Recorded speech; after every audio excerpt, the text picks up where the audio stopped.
All right, sweet. Flatline MMA podcast episode number 76.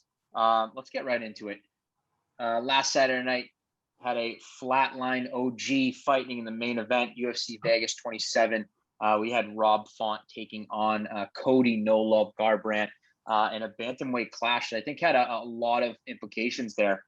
Two just high-level strikers. Cody, obviously, a former champion, someone who came into the UFC so hot. Went 11-0, knocking out everybody in their path, looking like a perfect fighter against Dom Cruz to win the belt. Went on a little bit of a skid, losing to TJ Dillashaw twice, losing to Pedro Munoz, and then coming back in a big way, knocking out Rafael Assunção.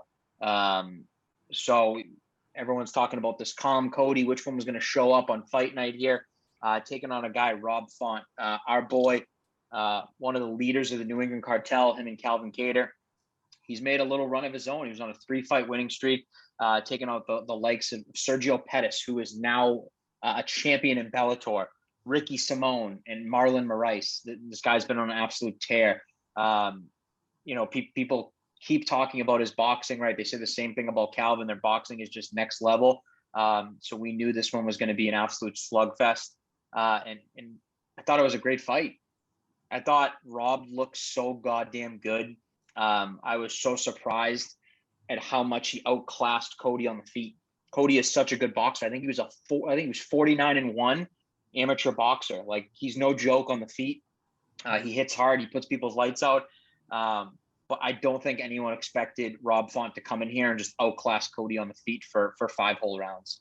So I was just super impressed with how he looked. And I think at the same time, I was like, I didn't know what Cody showed up there. Like, I felt like he just was eating every shot. Obviously he didn't get knocked down or anything like that, but his defense just wasn't there that night. And it wasn't like, you know what I mean? You go to the Dom Cruz fight where he barely got hit in that fight to where his career is now, and against Rob Font, where he was just Rob landed at will. And it was just, obviously, being a Rob Font fan, it was just beautiful to see. So, Kev, break down this fight for us. What'd you think of the performance? And obviously, Rob Font, our boy. Yeah, I mean, Rob, in my opinion, won every single round. I think it was like 2 out of 3 judges judged it 50-45, and then there was one that judged it 48-47, which didn't make any sense to me. But I have no idea. I think you know why? It's got to be the 2 takedowns, right? Yeah. That won him the first 2 rounds, I'm assuming. Yeah, because I saw, like, on the tweets that they show at the bottom of the screen when the fights are going on, there were some people that were judging first round for Garbrandt, which I could kind of see. It was probably one of the slower rounds of the whole fight. There was a little bit of a feeling out process, and Cody got that takedown. But yeah, once Rob, kind of felt him out a little bit. I mean, in my opinion, he took that whole fight. He led with the jab and really didn't get hit too much. That was like one of the big dangers with this fight, is that Cody, he hits so hard that he can knock anybody out. And the longer that you stand with him, the more danger that you're in. But he was able to work his way around that, just stood behind his jab. I think he also had like a 6-inch reach advantage. I think that they were saying. Yep. So he did have the reach advantage over him that he was able to use. And I mean, he just looked awesome. Got taken down a few times, but even on the ground, he did have Cody in some trouble with that Kimura attempt. Yep. I think it was second or third round, something like that. That looked pretty good. Always got back to his feet, which is really good. I mean, overall, I don't know. I mean, we've never really seen anybody do that. I mean, Cody's been knocked out, but for 5 straight rounds to beat him like that, never seen it. Were you surprised that Cody even went for a takedown? Because like even like Rob said it in his post-fight interview, like he was like, I think Cody was surprised that he even went for the takedown. Like when you saw that, because I know when I originally saw it, like I saw it in the first round, and I'm like, did Cody just go for a takedown in the first round? Like, I don't know if that's him trying to be like a more patient fighter, or if he knew maybe he was like, oh shit, like this kid can box. Like I should probably mix it up and not stand and bang with him. Like, what do you think it was, or were you surprised? Yeah, I think like Rob said, I think it was just more of a natural reaction for him. It wasn't like he was diving at the legs trying to Yeah. get out of bad situation or anything. We've seen him do that in the Dom Cruz fight. He's beating him on the feet the entire time, and he ended up, I think it was like fourth round or something. He scored a takedown. It was a perfectly timed double leg, but I think he just took it because it was a perfect opportunity. It wasn't because he was losing the stand up battle or anything Yep. like that. So yeah, I think it was just more of like a natural reaction. He saw an opening and just acted on it. Yeah, I think if it was up to Cody, that he would have kept it on the feet the entire time, even though he wasn't necessarily winning. I think that probably would have been his best chance to fight, is getting all those minutes that they spent on the ground, that he spent trying to finish takedowns. I think if he used that on the feet, it probably would have served him a little bit better. But in the end, Rob was the better man that night. Yeah, agreed. Were you surprised that Cody's chin held up from all that punishment, especially after like getting knocked out 3 times in a row, then coming back against a Sun Tzu and obviously looking phenomenal? But were you surprised that he didn't get knocked down or get knocked out in that fight after taking so much damage? I was surprised because he did take some serious shots from Font, but I think what kind of saved them a little bit was that Rob would come in, he'd throw like a double jab and a right hand or something like that, and then he would get out of danger. Yeah. He would come in range, get the shots off that he needed to, and then he would get out. He didn't like follow up with you know 3 or 4 more punch combination after, or kicks or anything like that. He would lead in with the jab,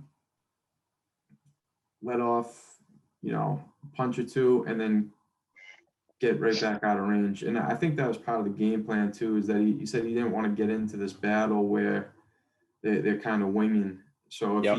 he did end up doing that, off one of the right hands that he landed, it opens up that, even though he might have hurt him and might have hurt him further, if he were to stay there and trade, it just opens up that opportunity for Cody to really start winging and get the knockout.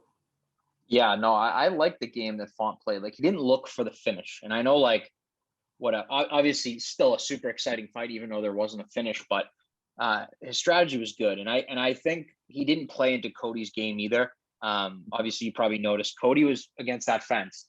I think he was waiting for that windup. Like I think he was trying to get that Assunção one punch knockout, and Font just played it so good. And he was what I was like most surprised with Font is like how calm he looked. Again, you're fighting Cody Garbrandt, like there's going to be a firefight at some point, but he played it so calm. Even in that fifth, when Cody had that little flurry for about 30 seconds where he hit Font with some pretty hard shots, like calm. He didn't rush in, do anything stupid. Like he had the right game plan. He said it from the beginning. He's like, I'm not looking for the finish. He goes, I'm going to piece him up on the feet, and he did exactly that. So I was super impressed. And like obviously, like when Cody fights, I definitely thought he looked gas in the third and the fourth. I thought he got a little bit back in the tank in the fifth. I thought he looked good in the first minute or so.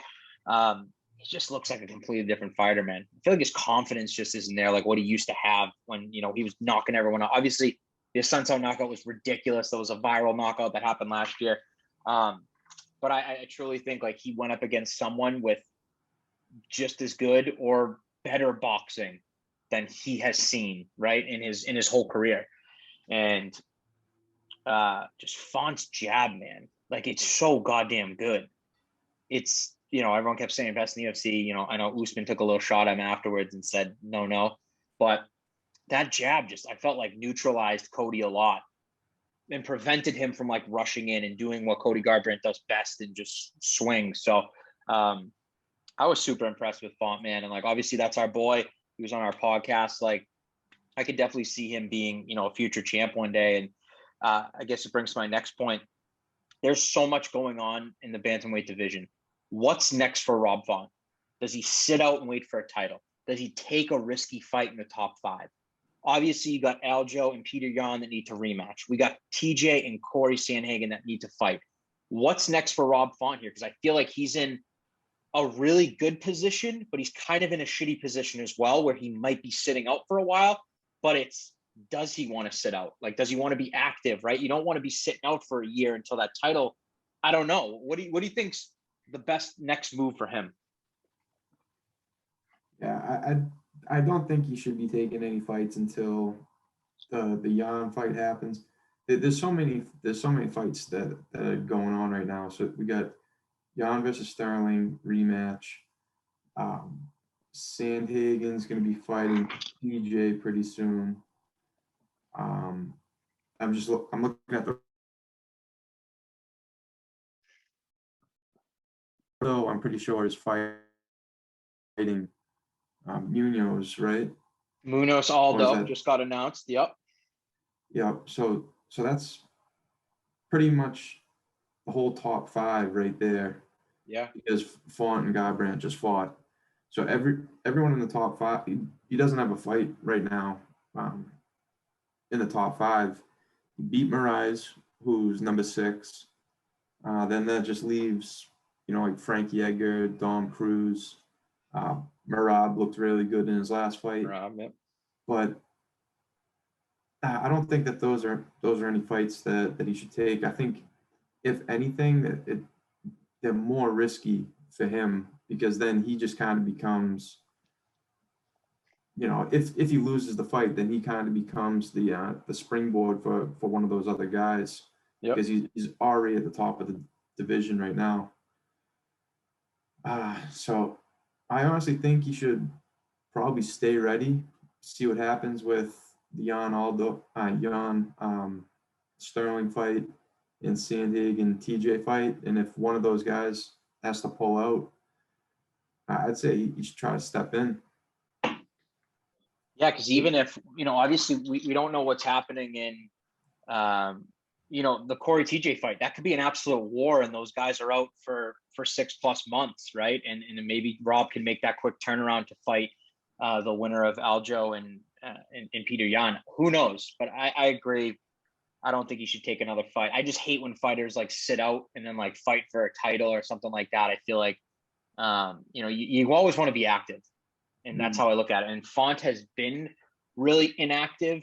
You could say, like, you know, obviously years prior to last year, right? He's been super active, right? The Ricky Simone fight, the Marlon Moraes fight, and now the Cody fight. And we miss seeing him in there. So I want to keep him active. You know, obviously he's going to support his boy Calvin and corner him for whatever fights he's got next. So we're definitely going to see his face, but I agree. Don't risk it. Bantamweight has so many goddamn killers, and you don't want to run into.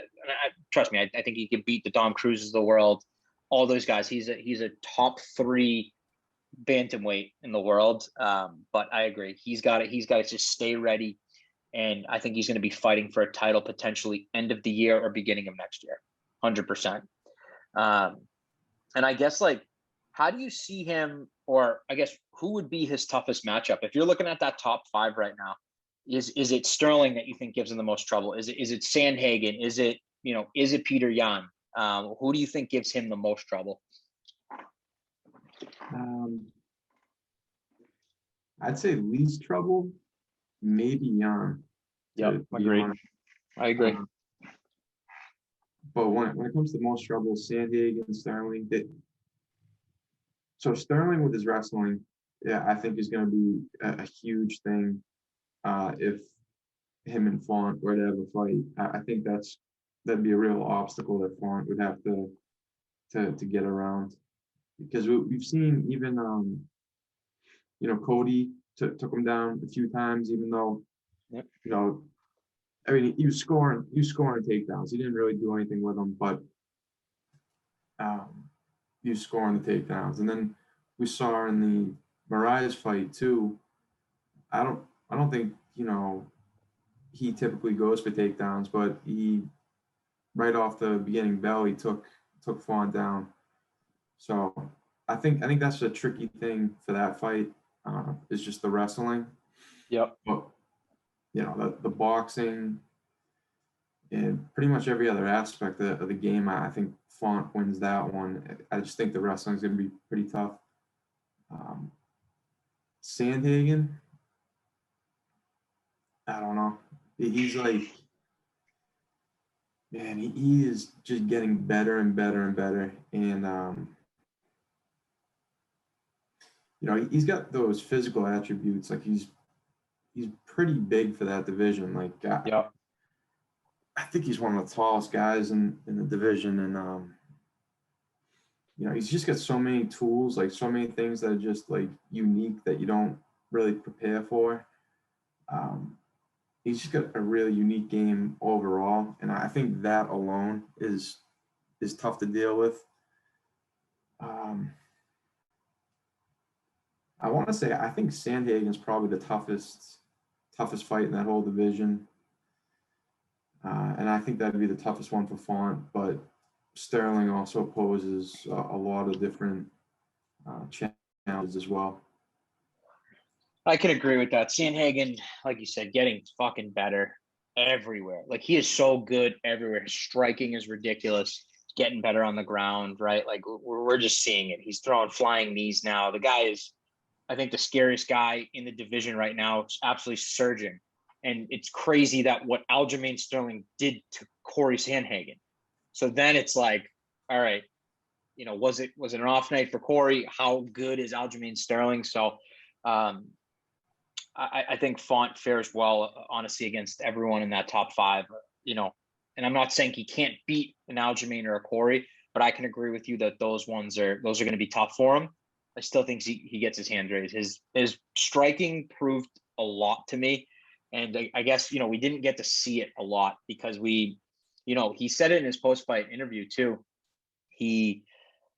Every time he got to this big fight, like he lost to the John Linekers of the world, or he lost to a Sun Sao, he lost to Pedro Munoz, and like finally with the spotlight on him, like I think he proved to the world, got his main event slot, like how much of a real deal he is and how good his striking is. So I think he's got the hot hand right now, and that's why I want to see him stay active because he looks so good. I just hate when people take time off because anything can happen in between injuries, all this other crap. So I just want to see him active, but. That was great to see a member of the New England Cartel just dominate on a main event slot. And then like obviously like the most like humble dude ever, right? So he's awesome. So shout out Rob Font. Definitely gonna have you back on the podcast soon to kind of recap this experience and getting that main event slot, getting all the press, all the interviews, all that stuff. So it was just awesome to see. But UFC Vegas in the books. No fights next weekend, guys. June 5th, looks like we got Jairzinho Rozenstruik taking on Augusto Sakai. Great heavyweight matchup there. We got a couple heavyweight matchups on that one. We got Walt Terrace and Marcin Tybura as well. So we'll preview that next weekend. But UFC Vegas 27 in the books. Kev, what else we got? That's it. Sweet. Short one today, guys. But just so pumped. Shout out Rob Font. You're an absolute man. # New England Cartel. Guys, go to our website, www.flatlinemma.com. Go buy some merch. Go read our blogs. Thank you for all the love on Instagram, all the comments, all the likes. You guys are the absolute best. And until next time, Flatline MMA. Peace.